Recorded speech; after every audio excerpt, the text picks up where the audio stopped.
የስምንተኛ ክፍል የባዮሎጂ አስተማሪያችን እትዬ መክሊት በጣም አይናፋር ሴት ነበረች። ምዕራፍ 9 የሥነ ተዋልዶ አካላት የሚል ርዕስ ላይ ስንደርስ ፊቷ ቀልቶ እያፈረች ስታስተምረን ትዝ ይለኛል። የሥነ ተዋልዶ አካላት እንግዲህ ያው ወንድና ሴት ያው ጭንቅ ይላታል እትዬ መክሊት። እኛ ደግሞ ጆሮ ብቻ እንሆናለን። 60 የምንሆን የአንድ ክፍል አጉል ዕድሜ ላይ የምንገኝ ተማሪዎች ይሄ ጉዳይ የነፍስ ጉዳይ ነበር የምንጓጓለት፣ ለመስማት የምንሰስትለት። የሥነ ተዋልዶ አካል ነገር ልባችን ሰንቅሎት ትንፋሻችንን ውጠን እንቁለጨለጫለን። በክፍለ ጊዜው መርፌ ቢወድቅ ይሰማል ጸጥተው። ውይ ምን ነው ሁል ጊዜ እንደዚህ በትኩረት በተከታተላችሁ? አያችሁ፣ መማር ለራስ ነው። ትምህርት ሀገርን ይቀይራል። ያደጉት ሀገሮች ዝም ብሎ አይደለም ያደጉት። ትምህርት የጭ እኛ ስለ ተዋልዶ አካላት ለመስማት ጓጉተን እትዬ መክራ ምክሯ ሲያልቅባት ወንድ ልጅ ሲጎረምስ ጺም ማውጣት፣ የተለያየ የሰውነት ክፍሉ ላይ ፀጉር ማብቀልና ድምፅ መጎርነን ይጀምራል። ገባችሁ? ስምረት እጇን ታወጣለች። ፀጉር ቢወጣባቸው የተለያዩ አካላት የትኞቹ ናቸው ትሸር? ውይ አንቺ ደግሞ ፈተና ላይ የማይመጣ ነገር ምን አስጠያየቀሽ?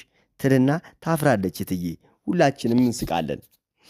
መስፍን እጁን ያወጣል በተራው። የመስፍን እጅ ማውጣት ይገርመናል።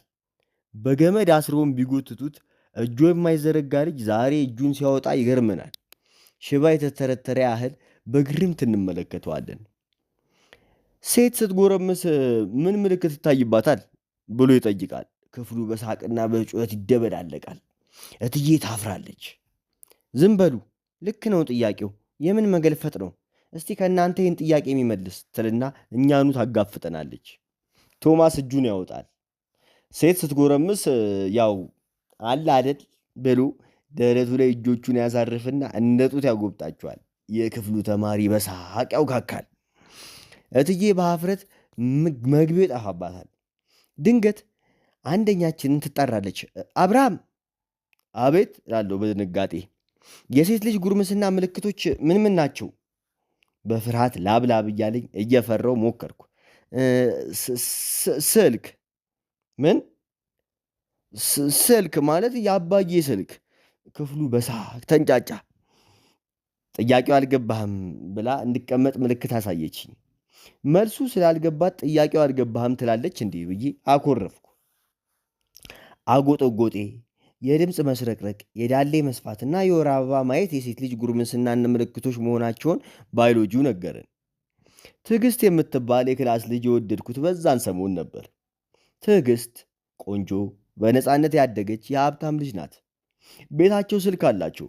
ብቸኛ ችግሯ አውርቷ የማትጠግብ ሳታቋረጥ ሙሉ ቀን የምታወራ ወሬኛ መሆኗ ነው። ስታወራ በጣም ትጮኻለች። በቃ ቀስ ብሎ ማውራት አትችልም። ሁሉን ነገር ለመሞከር የቸኮለች ከመሆኗ ብዛት ጓደኛ እንሁን ብዬ በጠየቋት በቀጣዩ ቀን ከክፍላችን ኋላ ተቀምጠን ጉንጬን ስማ አስነዘረችኝ። ከምር ነዘረኝ። በቀጣዩ ሳምንት ከንፈሬን ስማ ንዝረቱን ከፍ አረገችው።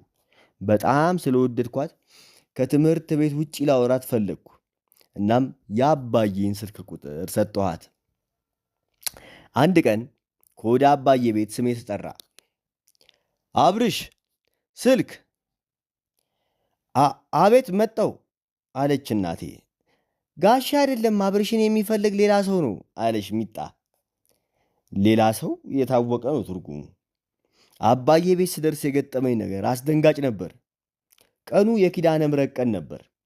የአባዬ ቤት ዝክር ተደርጓል። ጸበል ጻዲቅም ስለነበር ከሩቅም ከቅርብም የተሰበሰበው ጎረቤትና ዘመድ አዝማድ ግጥም ብሎ ያውካካል። መራመጃ እንኳን አልነበረም። ግጥም ብሎ በሰው ቦልቷል ቤቱ። ደግሞ ለክፋቱ ስልኩ ስር ያለች ኩርሲ ላይ እማማ በላይነሽ የሚባሉት የሰፈራችን ነገረኛ ባልቴት ተቀምጠዋል። ገና ከመግባቴ ለከፉኝ። አቦቹ አንተም መጣህ፣ ና አለፍ በዚህ አሉኝ። የደወለችው ትዕግስት ነበረች። በሆነ ነገር ተደባብረን ስለነበር አትደውልም ብዬ ነበር። ትዕግስት በባህሪዋ ጯሂ ናት። እንኳን የሚጮህ ስልክ ጋር ተዳምራ የስልክ ንግግር ሳይሆን ለዛ ሁሉ ሰው አዋጅ የምታውጅ ነበር የምትመስለው። አብርሽዬ! አቤት አልኩ ኮስተር ብዬ። ጸበል ቀማሹ ሁሉ ወሬ ቀመስ ተብሎ የተጠራ ይመስል ቅጭ ብሎ ዶሮውን ቀሰረ። አብርሽ ምን ነው ጨዋ ሆንክ አለችኝ ትዕግስት። ልክ እንደ ሬዲዮ ድራማ ጸበልተኛው ይሰማል። አብርሽ ችግር አለ? ትናንት ከንፈርን ስለሳምኩ ነበርኩ። እግዚኦ አልኩ። አጠገቤ ኪዳነ ምሕረት ስል ተቀምጧል።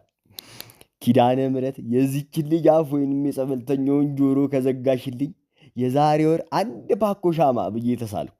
ስልኩን በጆሮዬ ለማፈን ወደ ጆሮዬ ጥብቅ አድርጌ ያስጠጋሁት።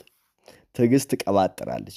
አብርሽ እኔ እኮ ሴክስ እናርግ ስትለኝ እምቢ አልኩ፣ ፈርቼ ነው። በእናትህ አብርሽ እሺ በቃ አርብ አክስቴ ቤት አድሬያለሁ ልበልና አንተን አመሻሽተህ። እማማ በላይነሽ ወሬ እያዳመጡ ፉት ያሉት ጠላ ሳህናቸው ውስጥ ገብቶ ትናላቸው። ከኩርሲያቸው ላይ እስኪፈነገሉ ተንፈራፈሩ። ውሃ ስጧቸው፣ ውሃ ስጧቸው፣ ጀርባቸውን ምቷቸው ይል ጀመር ጸበልተኛው። እኔም የአባዬን ስልክ ዘግቼ ቀስ ብዬ ወጥቼ ተፈተለኩ ወደ ቤቴ። ወዲያው ሰፈር ውስጥ ዝናዬ በመወራቱ እናቴ አበደች። እንዴት ታዋርደኛለህ? እንዲህ ለሀገር መሳቂያ ታረገኛለህ? አብርሃም አባቱ ባይኖር ሴት ቢያሳድገው ልታስብለኝ እያለች እምባ እየተናነቃት ስትገስጸኝ በመሃሉ ቢጣጣራች ሶስና ሶሲ ስልክ ጋሻ አይደለም ሌላ ሰው ነው። እናቴ በድንጋጤ ወደኋላ ሆነች። ሶስና ትንሿ እህቴ ናት፣ የ7ኛ ክፍል ተማሪ። ሶሲ ጎረመሰች። በእህቴ መጎርመስ እኔና እናቴ መደፈር ተሰማን። አናግራ ስትመለስ ልንወርድባት ተዘጋጀን ይላል።